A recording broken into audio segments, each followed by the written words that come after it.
Got another H-column assembly for today.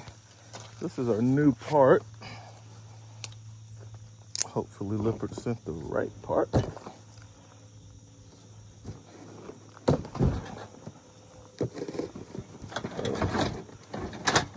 Well, I'll get that open. Start off by, I take the room 2/3 of the way out. I leave a little bit in, and I want to get to the fasteners. He's got a lot of grease on here because he knew it was failing and he wanted to use it. So I told him, well, if you got to do that, put a lot of grease on. Yeah, just grease it up and give those shoes the best chance of sliding, because the shoes are broken. It's an inverted system, and that's really bad. So I guess he winged it and he was successful. But some of the screws are going to end up in between the wall, like that one. You can't get to it. So what you got to do is you got to let it out further than you need it, get to that screw, then let it back in to the final position so you can get to the other ones. Now on this one, we got a room that is,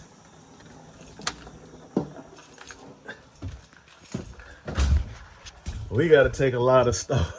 We're not going to be able to sneak and get this one. We got to take all the trim off. So we got to do this one 100%. So it's going to be a good video. So let me get the tools out and let's get started. All right, so stage one, you got a high room like this. I have a couple of these different work tables, and these tables are rated for hundreds of pounds. My DeWalt one is like rated for 500 or 1,000 pounds. You know, this one might be rated for a few hundred pounds.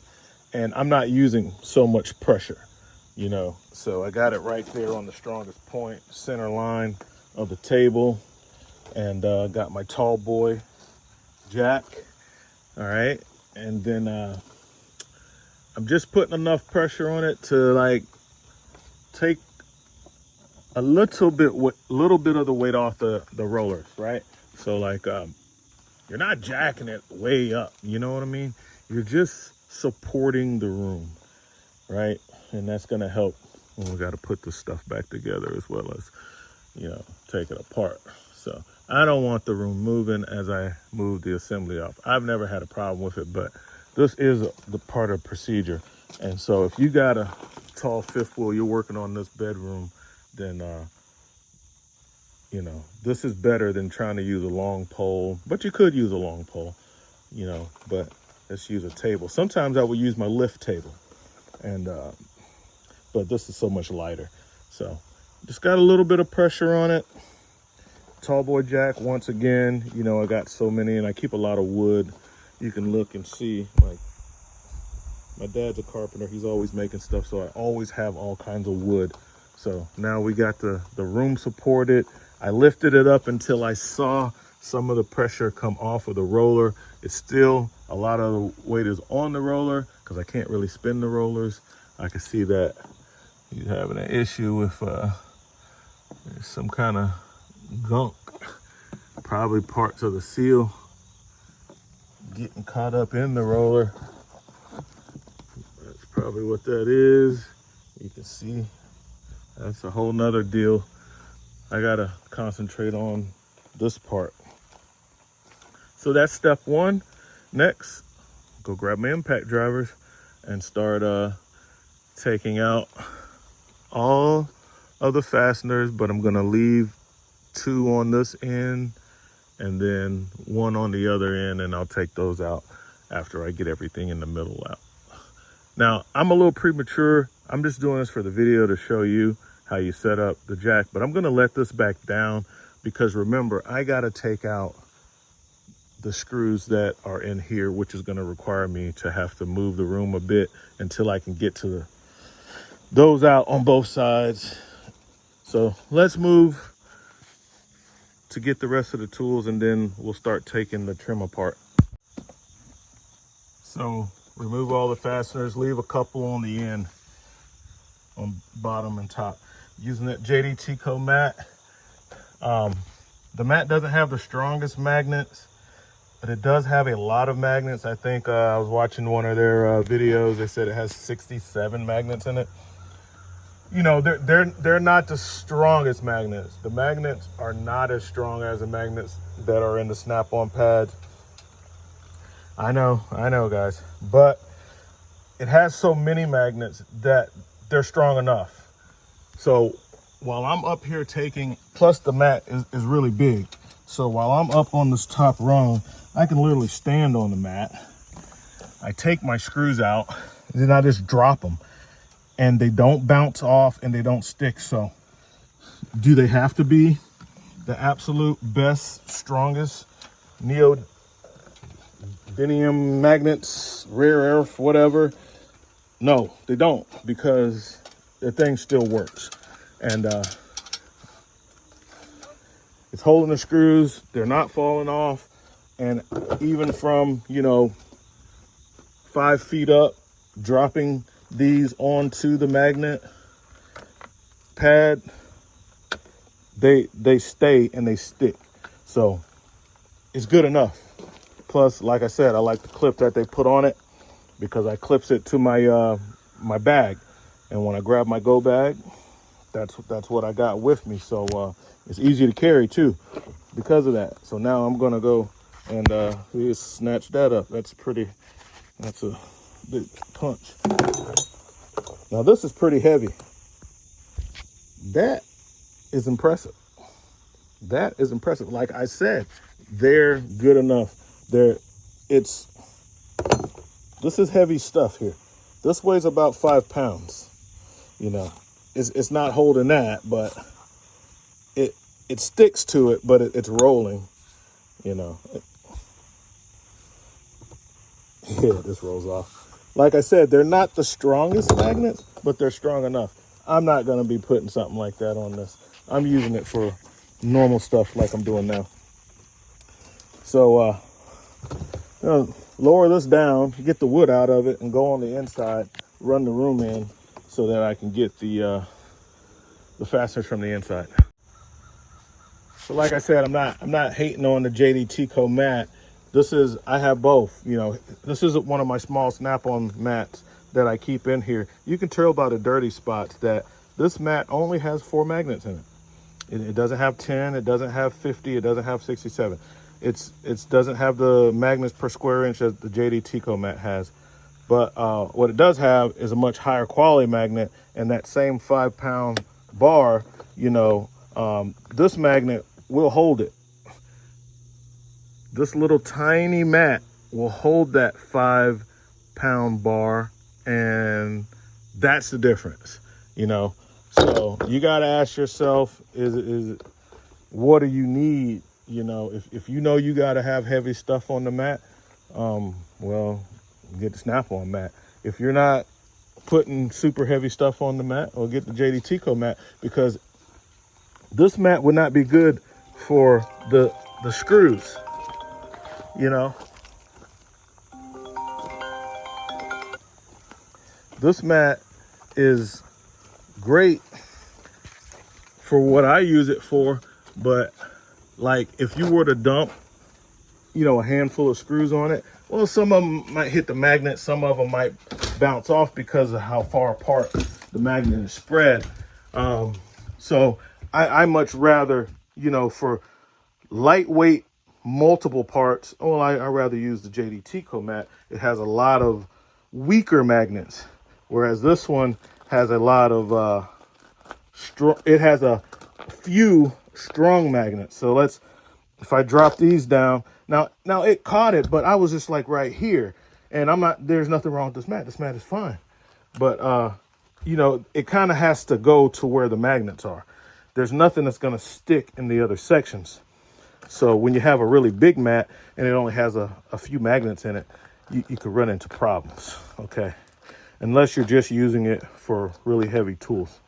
This mat, like I said, it has a whole lot of lesser quality magnets in it, but it's good for what I'm using it for. So big shout outs for JD Tico for making it, because it's super huge. It has, you know, a lot of magnets in it. They're just not the high quality magnets that you get in a snap-on mat.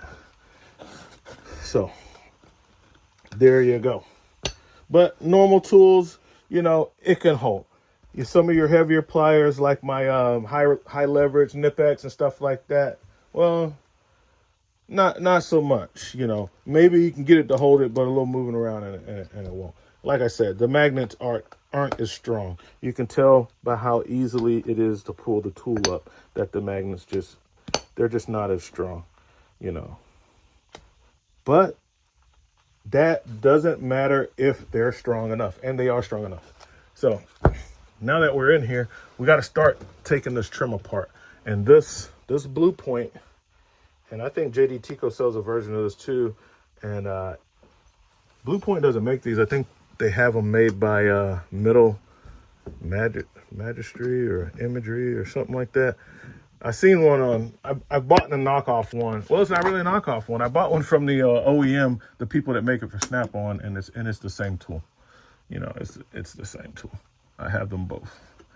I got to work with two hands to get this off, because this stuff is, sometimes they glue it and staple it. And I don't know which one I'm working with here. Typically, you got to take the center piece off, which is hiding the screws, to get the other piece off. We got to get to those fasteners back there. On this side, I probably can get them without taking this off. That side, no, that's not happening. Okay, so let me start working on this. It's going to be a lot easier to do it with this off. So let's take it off. The trim is off. Use a combination of the small pry bar just to get it a little gap going, and then I get my my Craftsman, and then I bought out a couple other things. Didn't need them though. I bought a heel bar out and a strikeable super heavy duty flat head, but I didn't have to use them. These are the two that I used. No glue, just staples. Somebody had a screw in that, so maybe customer had a problem with that falling down. I don't know, guys. Check this out. You got to take that off so you can get to this and clean up all the nails, obviously, before you can put it back together. But these are the actual structural fasteners. These large screws. These fasteners, which is kind of sloppy the way I got it. Some of them are barely in the wood. It's just like right on the edge. That's, I don't know, maybe somebody's been in this thing before. I don't know, man. But nevertheless, we'll take it apart. I say that because this didn't have any edge guard on there, and it normally has that little plastic edge guard, so you don't get all of that going on. I don't know. You don't have to take the top header off. We just need the sides off so we can get to the side stuff. So it's going to be a number 2 square for me. All right, and then onto the magnet pad they go. Just remove them all. The magnet pad helps out, keep all the parts together. We'll get the rest of these off. I pull this off so we can start working with our left side. This is what you have. So this is what you're trying to get to. So now you see why you have to remove that. Yeah, this screw holes. Yeah, somebody's worked on this before, because they used to go down the middle, and now I'm seeing them like all over the place. So somebody's probably worked on this before. Who knows? But nevertheless, you can see how we can get access to our last fasteners here. So I'll do the same thing on that side. Remove the, I'll have to run the room in some. All of this is coming off. This right here, that bracket. It keeps the H-column assembly from twisting too much. That has to come off. The seals, it's new seals and everything comes with the new H-column assembly, so don't worry about that. Yeah, we'll bring the room in a couple inches so we can get those screws that we couldn't get to before, and then we're ready to move to the next step. On this is, like I said, this is how you have to do it if you can't get to everything. So this is a good video, but and I'm doing them both at the same time because I got my jack. I've loosened it so I can move the room in and out. But once I put that support and have that room, because I got it right in the center with that cross brace, so it lifts the whole room up. You can do them both at the same time. You don't have to move the jack from side to side like you've seen me do in other videos on larger slides. Smaller slide, real easy to get the entire slide to be supported on the jack, so we can move a little quicker. Okay guys, just check it out. The normal drill with a shorter bit may fit back there. It's gonna have some problems. So I use this tool a lot. This is a snap-on bit ratchet, power bit ratchet, you know, close quarters. I may have enough room for this Milwaukee impact driver. I definitely will be putting it in with a right angle impact driver. Looks like I have enough room. So if you don't, for the, so we can, I'll be putting it back in with the impact driver. But as you can see, since by moving the room up, I was able to, we're gonna leave those last couple. Gotta run the room back out. A lot of these screws aren't catching really good. I noticed that. We'll get these out. So these are the ones that were kind of in between the wall. And the wall's a couple inches thick, and we'll just toss those over there. And then at the bottom, we got the same deal, but they're only on the top. So we'll get our right angle impact in there. See, no clicks. The screws aren't biting really well, which means I may have to go with a larger fastener on this. These look like number 8s. I might have to go with 10s on this. Drop the screw and I want to get it.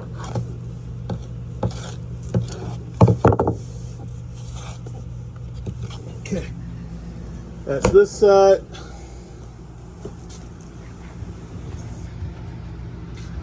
Again, you can see the advantage of that JD Tico mat being so big with so many magnets. I could just toss screws from wherever and they land, hit their mark, and don't roll off the pad because it has enough magnets to catch whatever you're throwing at it. I need to redesign this thing with a ring light. It's the light doesn't hit where I need it to hit at.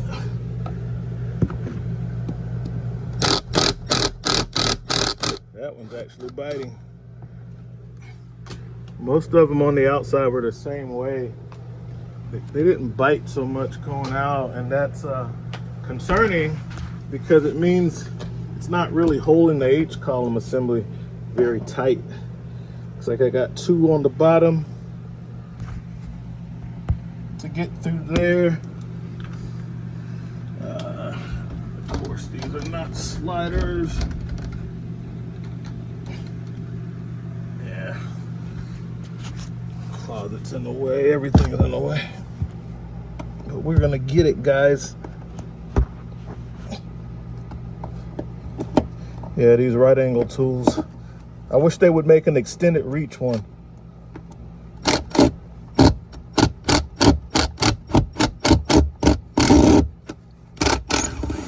I run into that a lot where I need this button to be here. I mean, even if they just put the button the paddle, move the paddle down to, or give me an auxiliary button to where I can hit here. That would work too. Or give me an extended reach neck so that I can reach in these places.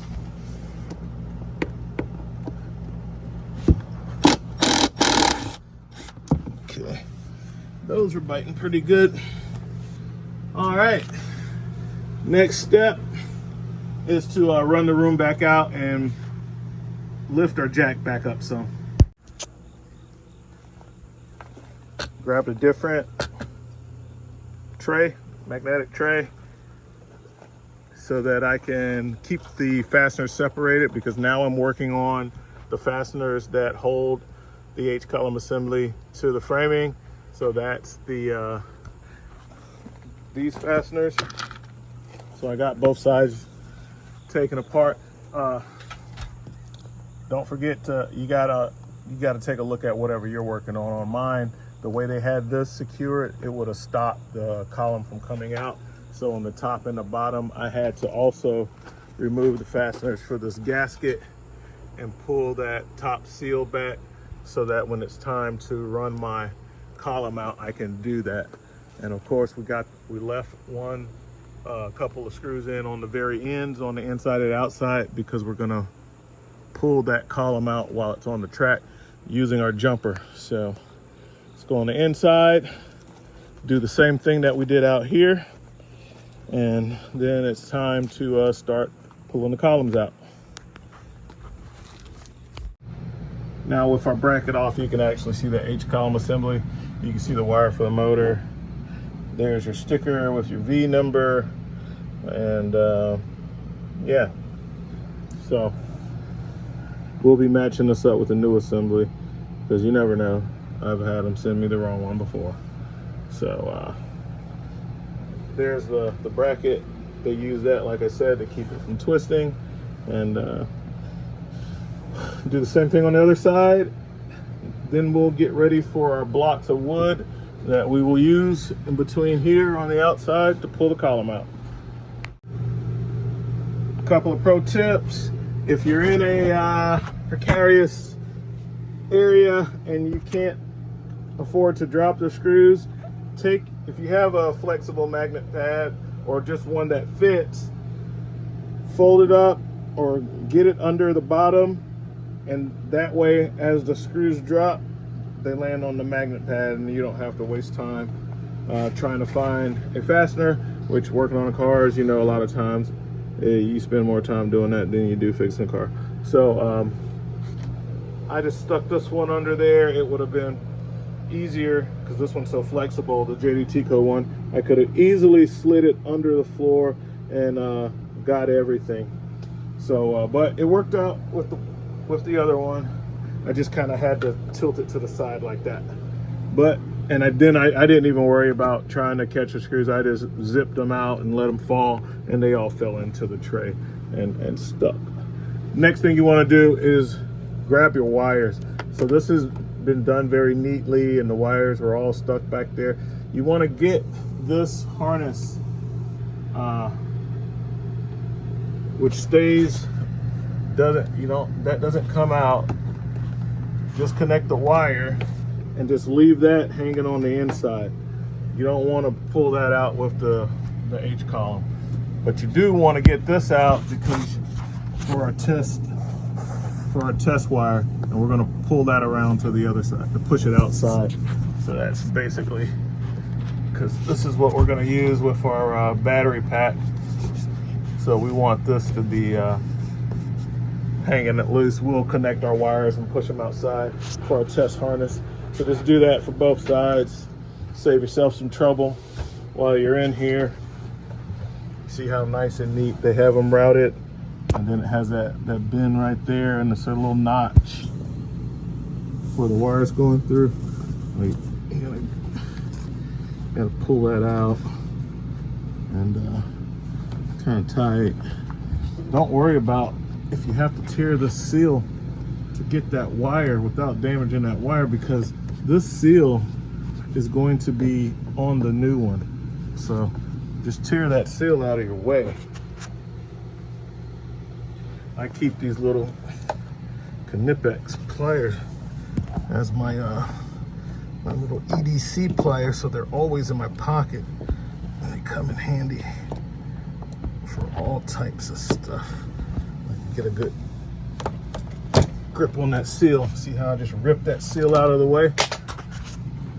I don't care about that seal. What I care about is this wire, and they kind of got it. Yeah, that would have damaged that if I tried to just pull that out. Now that we got that off to the side, we can pull out. Now, you don't want to damage this wire.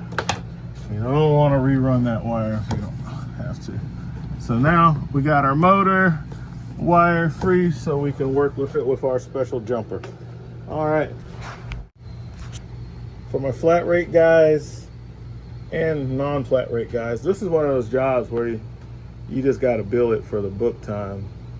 You could run into stuff that makes it take longer, but and most of the time these are going to be warranty jobs. Every once in a while I have a customer that pays for this, but typically they fail within the extended warranty period. So 3.5 hours per side is what the book time is on this. So it's 7 hours for the whole job. And you can kind of see, you get an hour for each piece of trim that you have to remove. So that's 3 hours just on the trim. You could say 2, but I'm counting both sides. So you could see where it's taking some time to do this. You got brackets, you got the trim, you got to take out the structural stuff. It's a lot of work. And then you got to work with the actual column assemblies themselves. So, this job pays, it pays about 3.5 hours per side. So you'll get 7 hours. I typically charge the warranty company 7 or 8 hours to do this job. And when it's a high slide like this, and it's probably going to be 8. If it's one that's lower to the ground, like on that R-pod, and you can use little step ladders, 7. So, but you get to make time if you can like sneak that stuff out without having to remove it. But like in a case like this, you got to do all the work. You got to take the trim off. You got to take the structural wood off underneath, and it just takes time. We're gonna take our homemade harness. Just took an old cable, and I had to replace a cable that had like a short or something in it. Just take an old cable, cut the end off if that side is good. Of course, you gotta find a cable that has this side that's good. Cut it off, put a couple connectors on there so you can run some other wires and use an external power source. So we're gonna connect this on the inside and push it through to the outside. Take a measurement for the space in between the top and the wall. Block that up with wood. That's gonna be our pressure point so that we can use the power of the motor to pull the H-column assembly out. So we'll go connect this on the inside, push it through to the outside, and start the next step.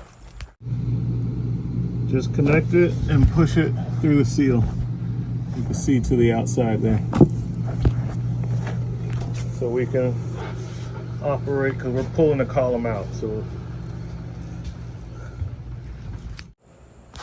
now we're set up on the inside with our electric connection.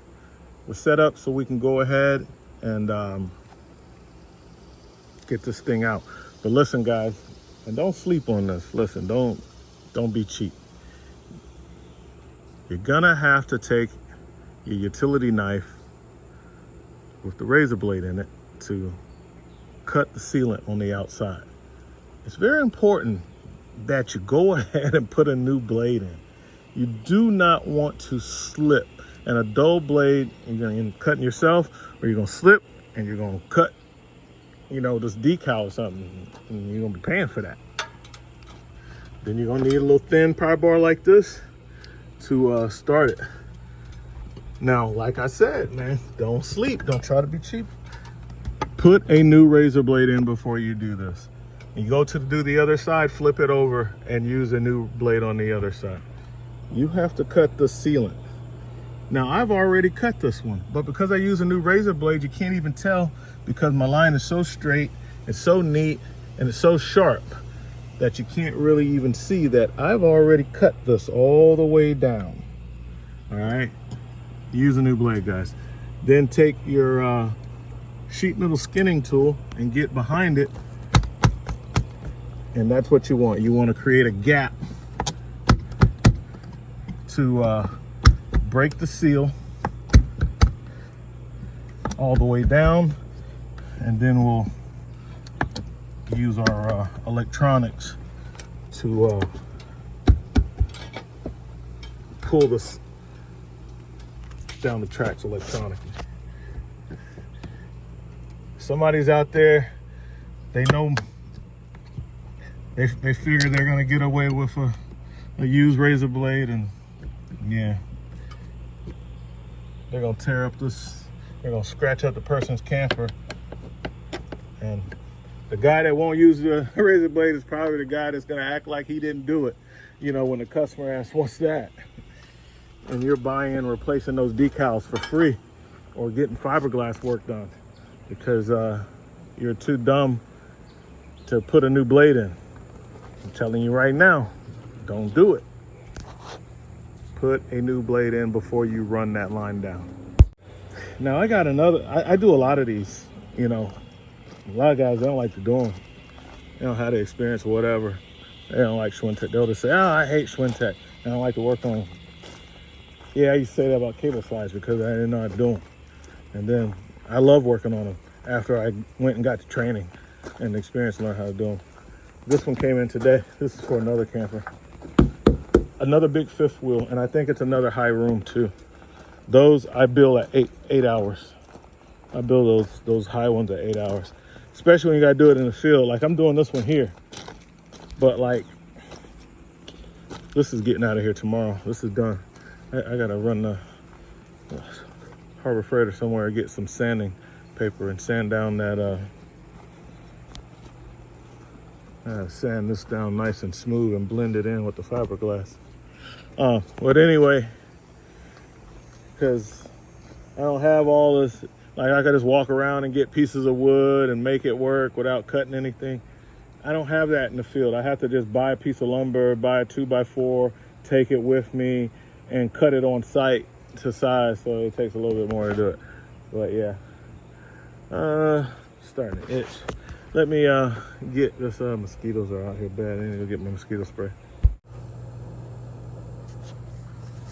So I have my battery set up and I just tap that and it brings the column out because the room is trying to go in, but it's being bound by the wood up here.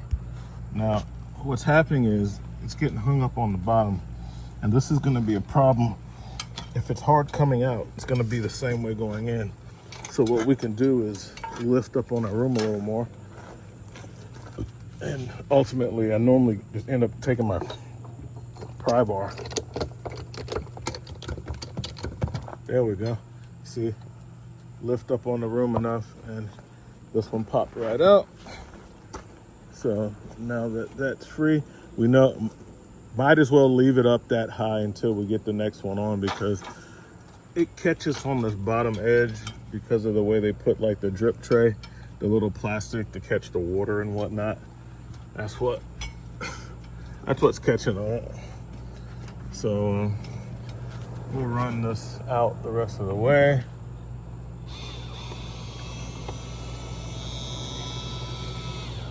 All right, and this is just our little test cord. The wire is kind of that's out enough. The wire is kind of caught between the wood here.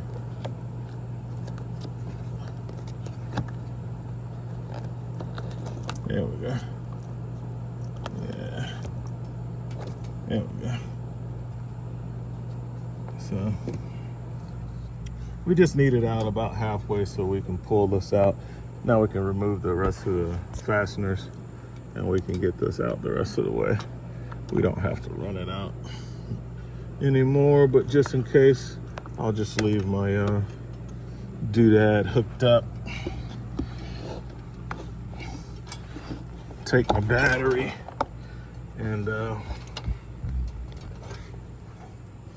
move it down to my table. I use a little 2 amp hour, the cheapest one, because sometimes you can short out your battery. I used to use a 5 amp hour, and after I destroyed one, I bought the little Mighty Max batteries. But my tool is I can reset it up, but it's easy. I like it using a battery, so I just use a cheaper 12 volt DeWalt battery. All right, so yeah, we can get that H-Column assembly out, match it up with one of the new ones. We have a good part, go right back on with our new assembly. Okay, so I removed my final fasteners. You remember I got the ones out the middle first, move the slide room in, and then I look up and see, I missed one. And it's in a bit of a bad spot because it's in between the wall, and my power ratchet, get the zoom back out. My power ratchet can't fit in there, but no worries, a bit ratchet can. And that's what I have these guys for. This one has a bit of a longer handle and a bigger handle, so I'll use a swivel. Got my number 2 square bit in. Let's adjust it.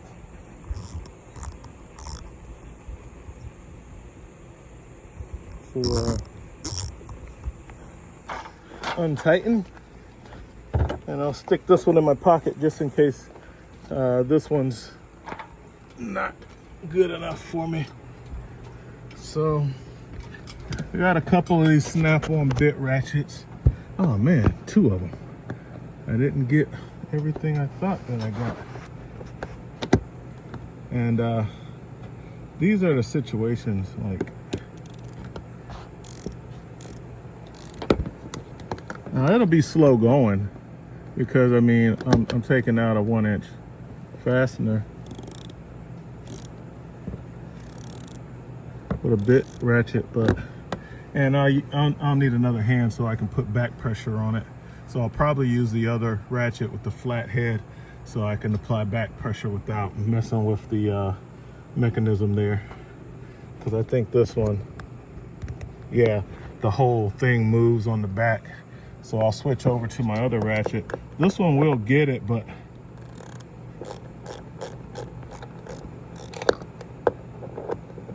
I can't, well, maybe I can put my finger up top here. Get a little back pressure. So that's what I have to do to get those out, because I've already gone too far, and I don't know how I missed those, but I did. So let me get those out with bit ratchets and I'll be back. I ended up using this one because it's more stable, and on the swivel head, the whole back moves when you're ratcheting, and I needed to put my finger to like press in so I can keep a good engagement, and I also wanted to keep that angle swinging out to miss the rack, so I was swinging out from the rack and able to keep my finger on this flat back here, and it was super easy. Got the 2 fasteners out, no problem. Took about a minute, and there we go. So yeah, these things come in handy.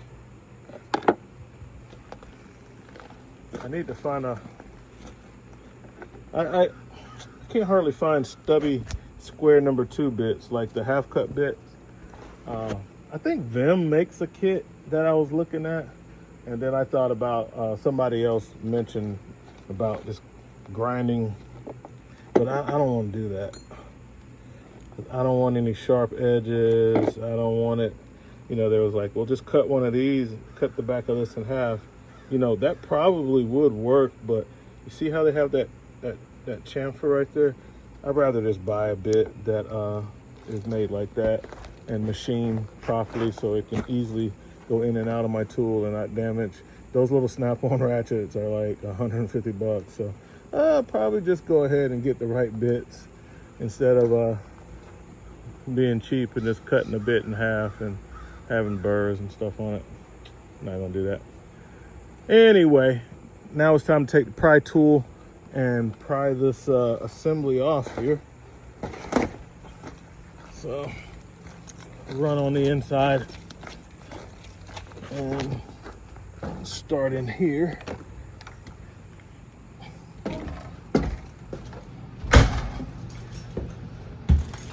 I've been doing a lot of stuff today. I had work on the big tractor, starter, I change the starter on that thing. So this is, you know, this is gonna be stuck. From the factory, it's just the tape, but if somebody's had it off before, they have glue on it. And this one looks like they siliconed it as well. So I'll go ahead and get that started with my little pry bar, and then come in here with my bigger pry bar and pry that off. And it's hanging, and I'll go down here and pry the bottom off. And now that I have it freed up in here, I go outside and finish it the rest of the way. Take it on off. This is what it looks like from the outside. It's pretty much free. Put my gloves on and just wiggle it the rest of the way. And this is why I have the room 2/3 of the way out. So I have enough room to tilt this out easily and tilt the next one in. All right, let's slide down on the ladder. And since the new ones come with new motors, you can just save these motors for like loaners. That's what I do with them. Take the old ones out, and then if I'm working on somebody's stuff and maybe I'm out of motors, I don't have any new ones, I keep them in stock, but I might not have a Lippert one. You know, I rather let them borrow this Lippert one than give them an Amazon one. I keep a couple Amazon ones too, because some people, they want that. And you can't tell people what to do with their own money. I just can tell them that warranty won't warranty repair if I don't use OEM parts. So I typically buy the Lippert ones, but I do keep a couple Amazon ones for people who are paying for it themselves, or then they don't want to spend the money for the Lippert one. I think they're like 350 bucks, the Lippert ones. All right, so that's where now we just grab the new one. They only can go in one way. You can't mess up when you get them like this, so you might as well buy them. You might as well, guys, just buy the thing pre-assembled. Does it cost more? Yeah, it costs more. Mainly shipping costs. You're gonna pay an extra $150, maybe $200 in shipping. Lately here, the freight has been like $150, which is good. And the part cost is the same. It doesn't cost any more for you to get them to assemble it and see the timing is already set. It takes longer to get it by freight. They can send it quick if they want to, but they don't want to. So it takes longer to get it by freight. It costs more, but it saves you in time. This is quick and easy, and you can't mess it up. I know for a fact this will only fit on the on this side. We'll lean it against the box. We don't want to lean it against the camper. because you can see where the screw holes go. So that only can be on this side, and the other one has to be on that side. It's important because when you get them disassembled, you got to set the timing. That takes time. You got to put it together. They don't give you any shipping angle, so you got to have the shipping angle to keep it parallel and straight. And you have to determine which side is the float side and the fixed side, because that matters. All right, so, and I talked about that in another video. So now I know this one goes over here. I'm not worried about float or fix. I believe the back side is the float side. This is the fixed side. Either that or the other way around. I don't know. I stopped remembering it because I always buy mine assembled just like they do at the dealerships. I've never once seen at the dealerships, Blue Compass, Camping World, when I was at John's RV, they don't buy it in a tube. You save on shipping by getting it in a tube, but that's all you save on. You're gonna spend it in labor. And if you put the wrong side on the wrong side, you'd be spending a lot more money to take it all apart, if you're honest. A lot of guys, they just leave it like that and let it roll, cause problems down the road. All right, so I wanted to match my old part up with my new part. So I will bring this back over. Like I said, I have been sent the wrong one before by Lippert, and then they rushed me a new one out, which is why I know they can send them fast if they want to. Just like this one, XPO Freight lost the original one I ordered. This is the second one, the replacement that Lippert sent out. So yeah, we're looking pretty good here. Okay. All right. Now, one piece of shipping angle is on the outside. That's the part that stays on. You remove this shipping angle to put it in because it won't go in with that on there like that. You're gonna have a hard time getting it in, and it might go in. I always take this side off. It might go in. I've never tried to do it. I normally take this side off, the shipping angle off, slide it in. I leave this one on to hold my parallel, and that's how I put them on. So because I have such good access to the inside, that might actually go in like that. Might actually go in like that. Yeah, it's not inhibiting me in any way. I'll try it and I'll let you know. So my room was out far enough so that I was able to get it in. So the further the room is out, the easier it is to get that guy out of the way.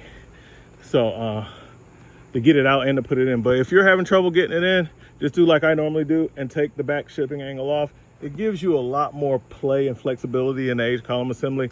I like it if you could put them on with the shipping angle on, just because it keeps it stiff and it keeps it, they give you handles for one, and it keeps it parallel. I sure hope these holes match up. Sometimes the guy doing the machining doesn't quite get it right. And I can see right now that these are not matching up. They were kind of loose anyway on the old one, so might be a good thing, but I really don't like when the holes don't match up. But it does look like maybe these holes will match up. If I had to pick one, I'd rather have these match up than, because this is going into the aluminum frame and this is just going in the wood. But man, it sucks when the holes don't match up. It's like, bro, you had one job. You had one job, man. And you got to make sure this is jammed all the way to the bottom. So let me go on the inside and remove that shipping angle, which is why I normally take it off first anyway. And bring my fasteners out here and see what this is gonna look like, because doesn't look like my holes are matching up. So on the inside, my top holes, they seem to be matching up. Of course, I removed the shipping angle, but at the bottom, maybe. I put them in loose so that I can get the other side. Something's wonky with that. That's sticking out way too far. I'm gonna try to. So what's the big deal about the holes not matching up? Here's a big deal. You got to keep this thing has to be straight up and down, side to side. It has to be parallel. If you have that track all lined up with the holes, but the bottom one is off a little bit, well, the thing's kind of twisted, and that's going to affect the way the room operates. So I can see a problem here. See, I'm going to have to notch that. I'm going to have to notch this out so that this is what's preventing it from going this way. I'm gonna have to take my rubber mallet and tap it in from the top until I can get a couple screws in it, because those are matching up pretty good, but it's really tight because this piece of trim is kind of bent, and I'll probably end up loosening the screws on this trim so to give me a little more flexibility, because I need this to be perfectly lined up and parallel. I don't need any problems after this goes back together. So I'm going to take extra time right now. Instead of just having them 1 centimeter off, I'm going to make them fit in the original holes, because they need to go there. And I'm gonna have to modify the rack a little bit, and I'm gonna have to persuade that to go in a little bit. I'm gonna have to, I can see how this is like bowed anyway. I'm gonna have to, I'm gonna loosen these some, give me a little more flex in the trim. So we just got a bad guy on the CNC. You know, holes don't match up. You can move, since this is not secured, you can move the whole room in and out. You can see where my hole is, original, and there's the one they machined. They didn't do a good job making this assembly. So now we got to deal with it. Those are off a bit, these are off a bit, and it wasn't catching very good to start with, so I'm gonna have to use larger, longer fasteners so I can get more of a bite. But I got enough in, and I left some of them loose for maneuverability. I got enough in to where we can work with this thing. And don't forget to let the pressure off your jack after you get this in. It's not gonna go in easy. You gotta take a pry bar and lift it up into the slot. Once you get it in, it's good. All right. So now, don't forget about your butyl tape. I don't have it on here because I'm looking to see how my holes are gonna match up. Liquid butyl or regular butyl tape. The liquid butyl will be your friend, especially so if your holes are matching up. You definitely can go quicker with liquid butyl, and because you could see the screws going into the holes. But looks like I am going to use regular butyl tape. My holes aren't matching up, so it doesn't matter. I'll be in the blind, but like I said, it doesn't matter. I'll use regular butyl tape because my holes are not going to match, which kind of sucks. And pretty consistently, about a half a centimeter off on every hole.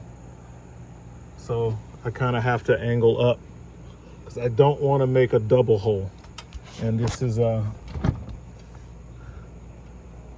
I'm good. I got solid white at every hole, so I'm just pulling this out with my hand. And now I'm gonna put my butyl tape behind it.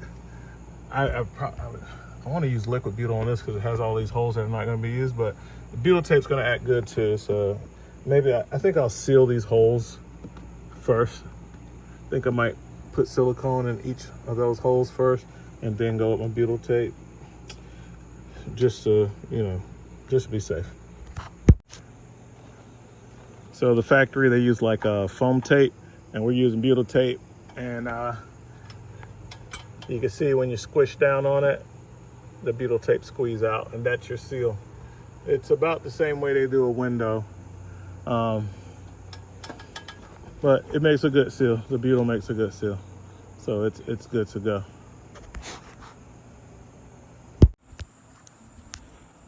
All right, so let's show you how I got truck campers going, obviously.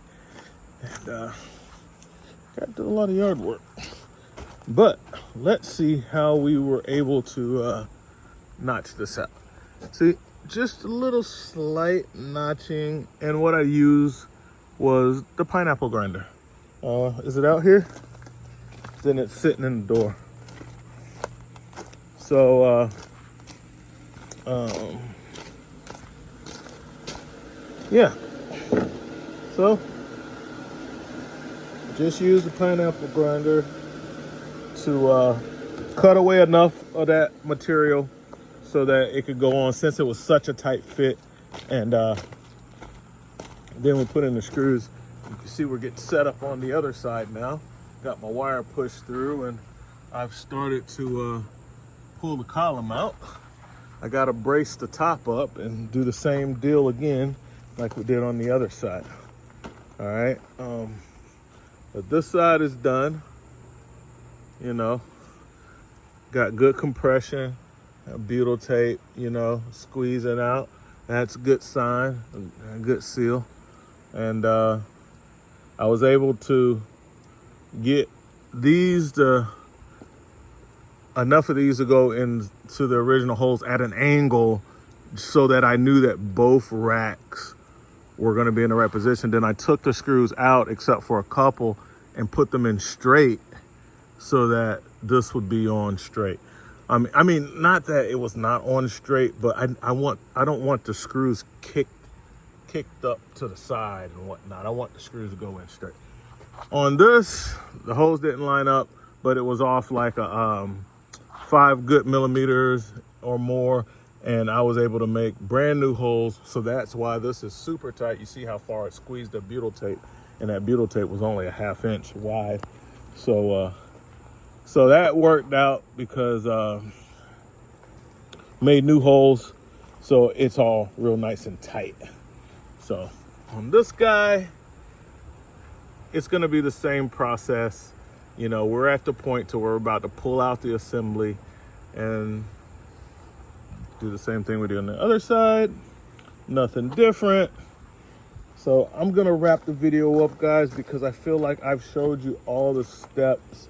We're gonna use a brad nailer to put the trim back up, you know. So I don't think we need to extend the video longer showing that, but that's how you do it. And these are some of the problems that you're gonna run into. You might have to modify something, notch something out. You can see how tight it was. Let's see if I can get you. See that scrape? That's how tight it was. Had to use the hammer. Had to use the power of the jack to get the old column out, and had to use the power of a pry bar to get the new column to go in, because it's cut on a CNC lathe. You know, it's machined for the cutout size, but they add stuff to the cutout like the plastic and whatnot. So you have to overcome these plastic parts. You can see like right here where this one, it would have been out by now, but earlier I was doing this, but I had a customer come to pick up another unit, and you see it's really just getting caught on the seal plastic. If that wasn't there, it would come out easily, but we need that to be there to keep the water from going into campers. So, you know, you can jack up on the thing a little bit, get it out, but you can't really jack up too much to get it back in. You kind of need to let it down so that you can get this seated under here really well, and then use your pry bar, and it's gonna go in just fine. All right, so that's the Cameo, guys.